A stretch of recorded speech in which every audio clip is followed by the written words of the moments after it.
Hi, Pradeep. Thank you so much for giving us your Mhm, valuable time and interviewing with us. For the viewers, may we mhm. request you to please share your journey and your story in your own words? Yeah, sure, absolutely.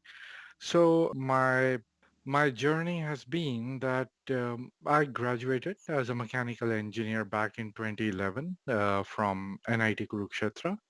After that, I worked for 5 years with Maruti Suzuki, both in India and in Japan. Now, during that period, I decided to pursue a business degree, and of course, I had options within India, outside India.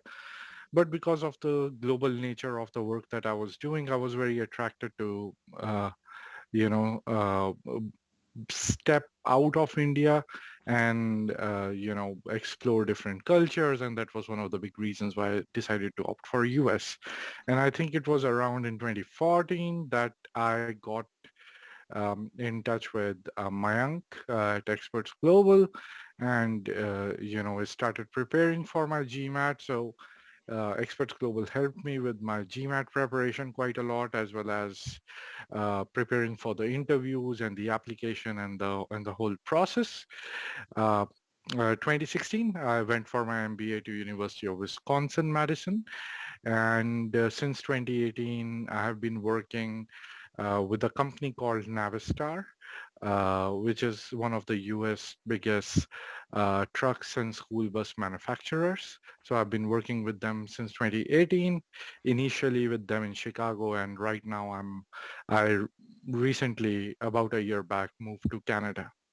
All right, okay. So, in your opinion, what are a few factors or actions that you took made all the difference? Well, the first one simply being taking the decision to pursue a business degree, right? Because uh, at that point in your career, which is 3 to 5 years into your career, uh, you essentially think.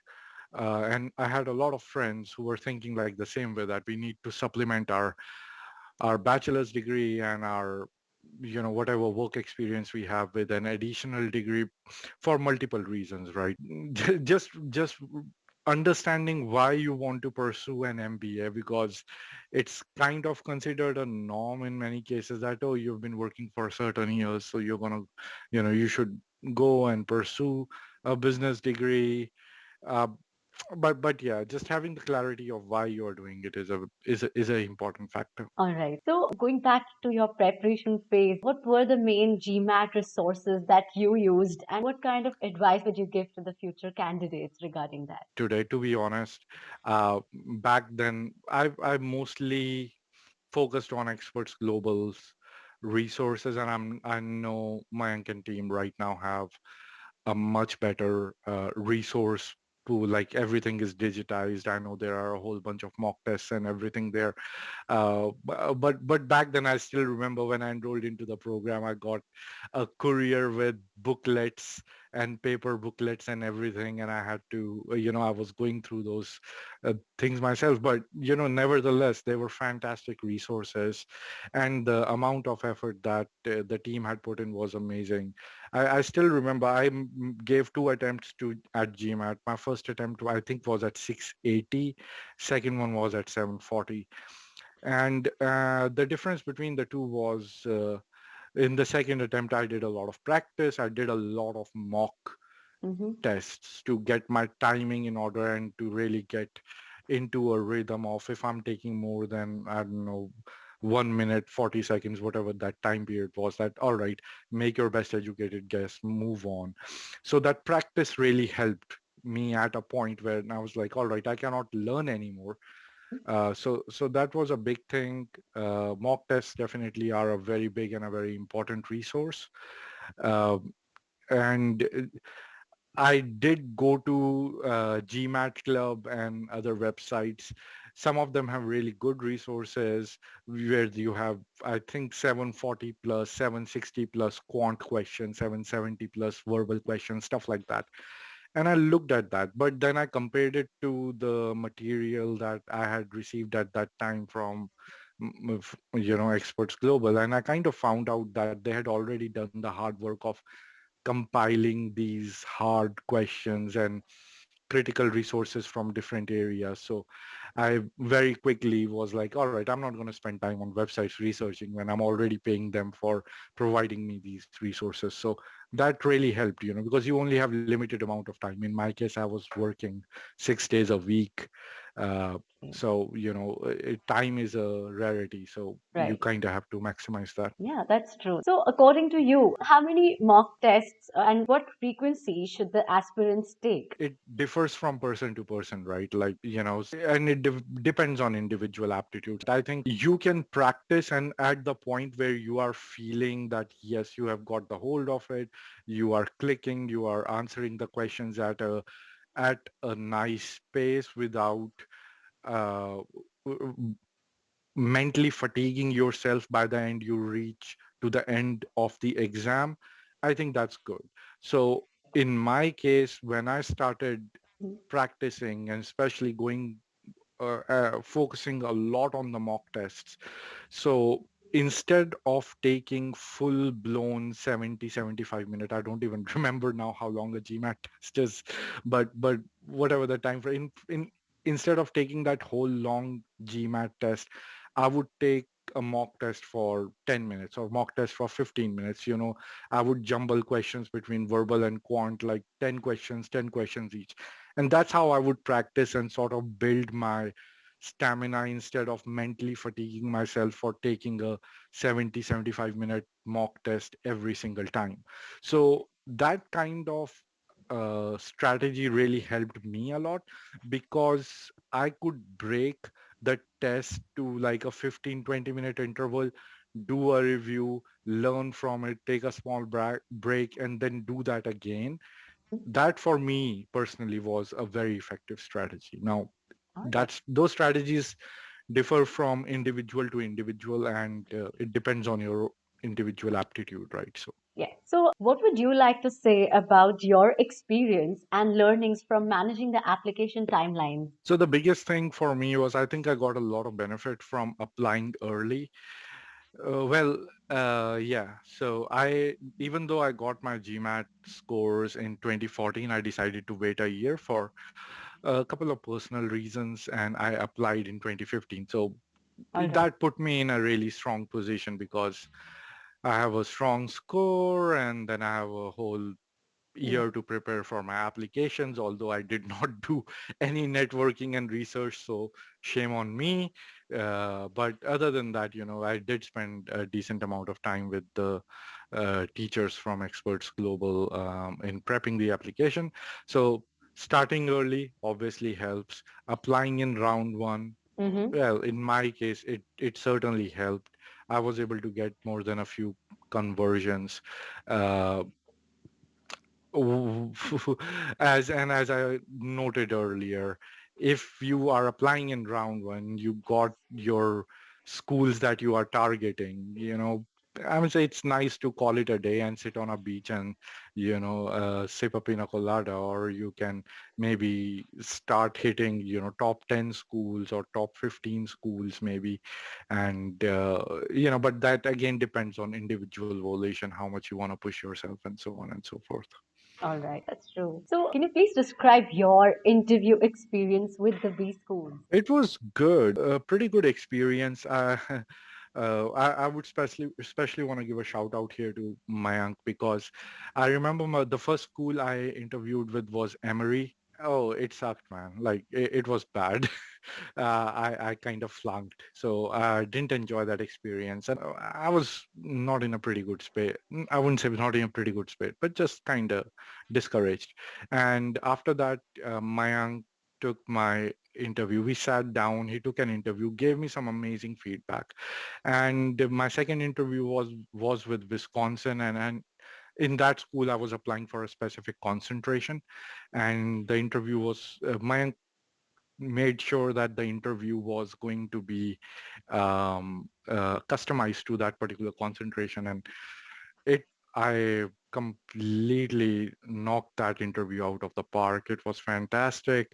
I think there were a couple of questions which were same as what Mayank had asked me like couple of days before, and I was like, okay, this looks nice, and I had a very good feeling coming out of the interview.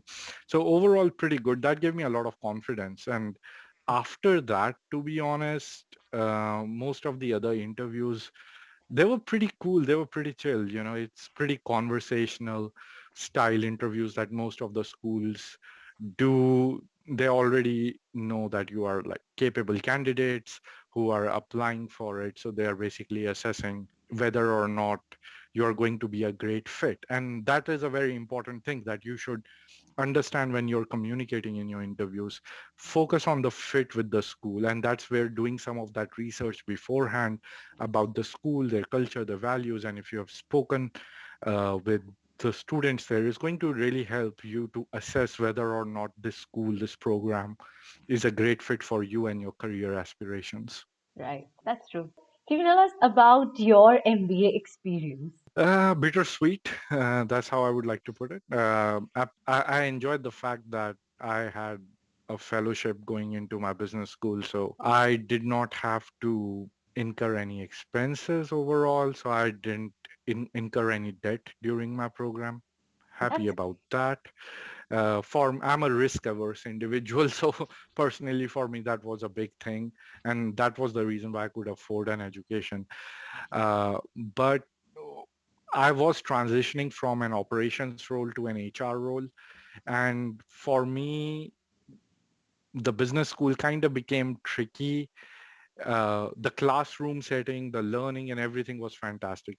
Just love that. The peers, the students that I was with, my peers, they were just some of the smartest and most amazing, wonderful people that I've ever had the pleasure to interact with. And they were just amazing people when it comes to learning from them.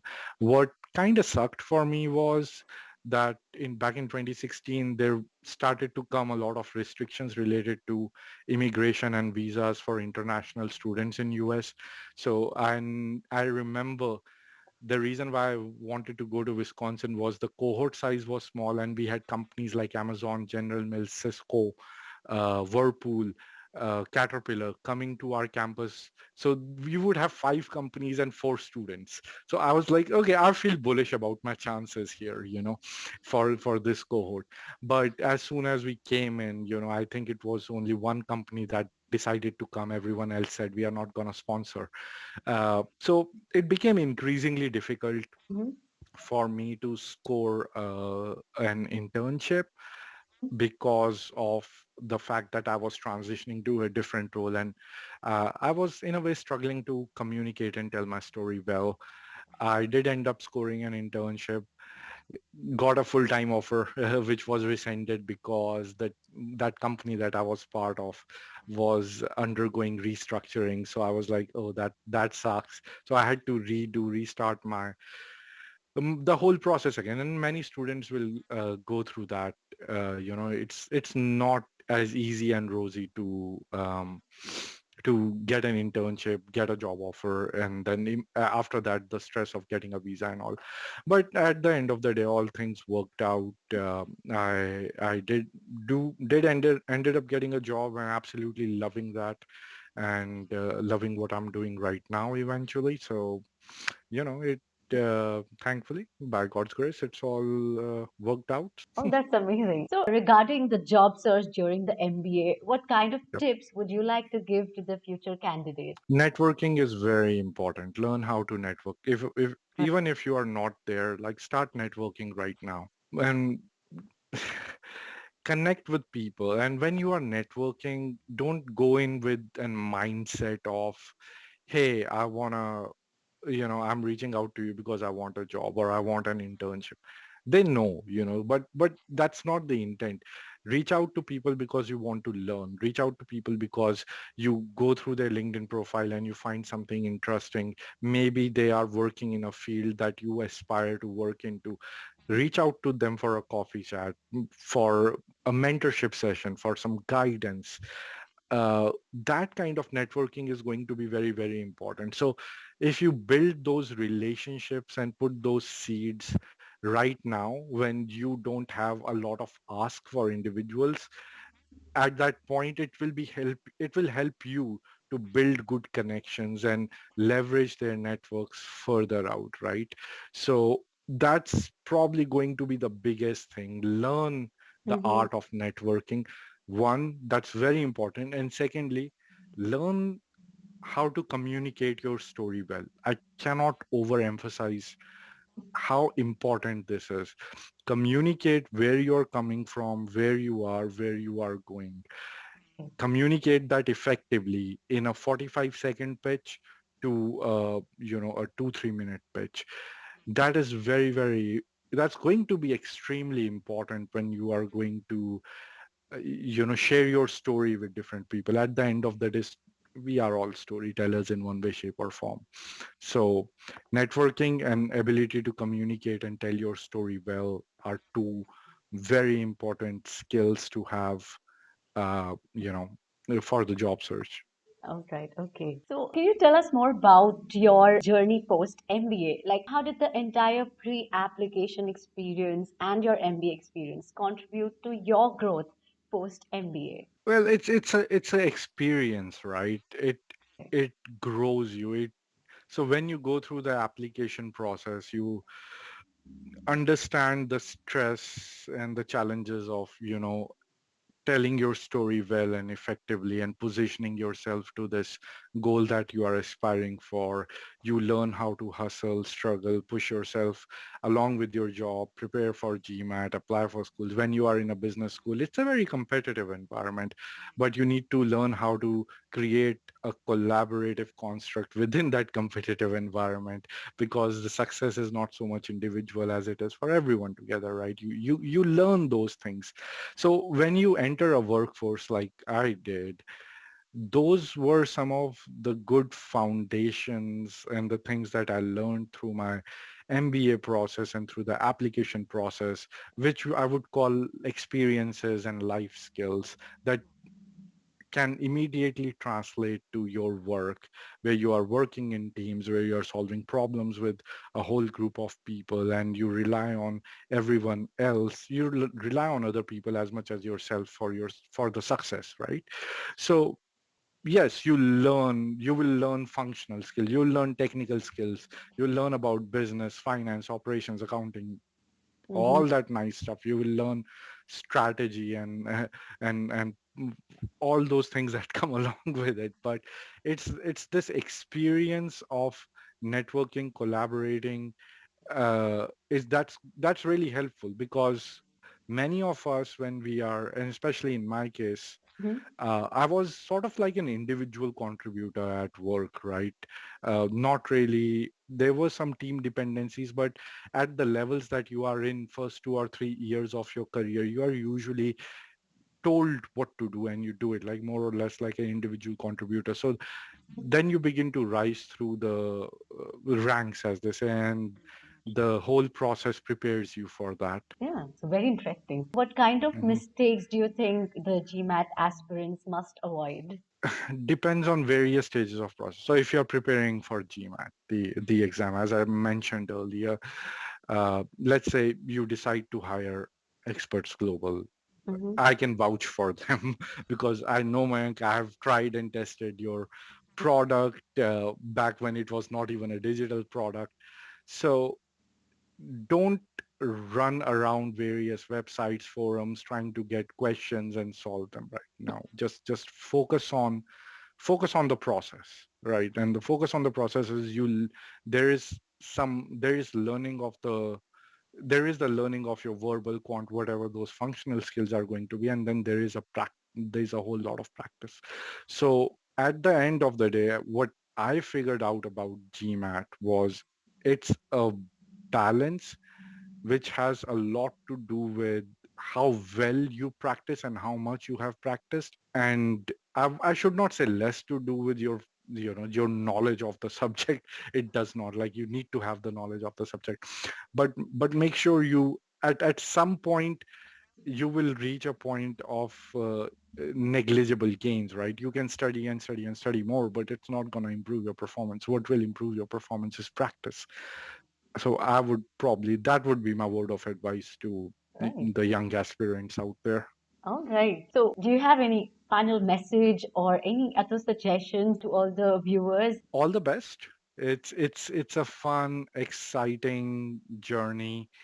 There can be a lot of ambiguity and a lot of uncertainty in the path that you are planning to take at this point, but trust yourself. Yeah, uh, you are choosing to be ambitious, and there is no harm in that. You're choosing to push yourself out of your comfort zone, and that's always commendable. There will be at times a lot of challenges. You will be discouraged, you will be disheartened, you will feel like giving up. uh, just push through it. uh, all right. I did. It works out. Like, and if I can, trust me, man, like, you guys can too. So Okay, that's great. Thank you for sharing your journey with us. yeah, sure, no worries. I'll be happy to connect with people, and if they have any specific questions that they need help with, young aspirants, I'll be happy to, build that connection and help anyone along if they so desire. I mean, thank you All right. so much.